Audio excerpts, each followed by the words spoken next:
La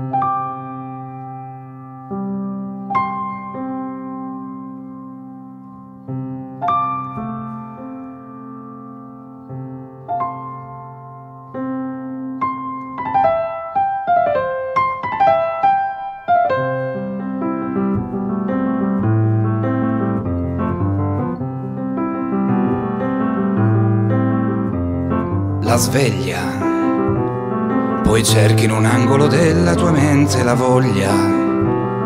Ti guardi allo specchio e sai che non potrai trovarla, perché sollevare quei pesi ti sfianca le membra al passare dei mesi, perché quel rapporto salario-lavoro ti leva rispetto, ti toglie decoro, perché respirare lo zinco ed il ferro t'ammazza i polmoni e ingrassa il verro. Tuta blu, motore economico, asse portante di questo paese. Sei tanto importante, ne sei cosciente, però non arrivi alla fine del mese. Rischiara la mente, riaccendi un cervello assuefatto al calcio dal grande fratello. Insegna ai tuoi figli quel po' di cultura, di memoria storica, senza paura. Tuta blu, tuta blu.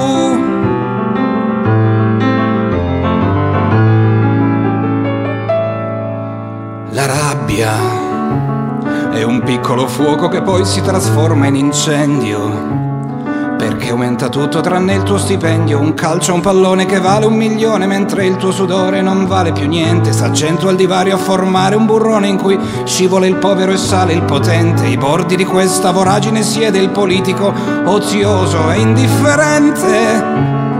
Oh, tuta blu, tu sei il monumento dai piedi alla testa in Italia, l'esempio di cose amor patrio, sei il padre famiglia, la lotta e l'antitesi a questo scempio politico, a salvaguardare una casta di destra o sinistra, ma coi soldi in tasca, tu senza progetti, senza un risparmio, sei l'equilibrista sul filo del senso precario.